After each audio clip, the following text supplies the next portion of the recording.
The United States on Saturday flew two Air Force B-1 bombers over South Korea in response to North Korea's ballistic missile test earlier in the day. North Korea remains the most urgent threat to regional stability, Gen. Terrence O'Shaughnessy, a Pacific Air Force's commander, said in a statement released Saturday. Diplomacy remains the lead, however. We have a responsibility to our allies and our nation to showcase our unwavering commitment while planning for the worst-case scenario. If called upon, we are ready to respond with rapid, lethal and overwhelming force at a time and place of our choosing, he added. The two B-1s took off from Andersen Air Force Base in Guam before flying over Japanese airspace and being joined by two Japan Air Self-Defense Force fighter jets.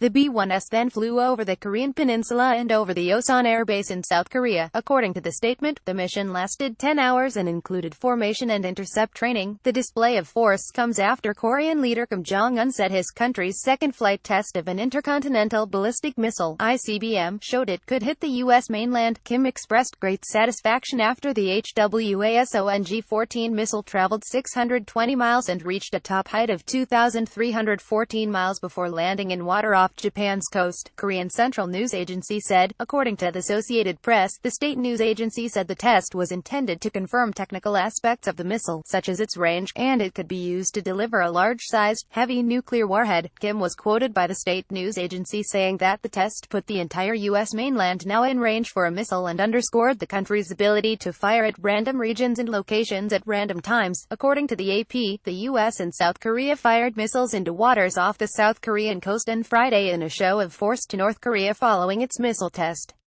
The U.S. and South Korea conducted a similar test on July 5, in response to North Korea's launch of an ICBM on July 4.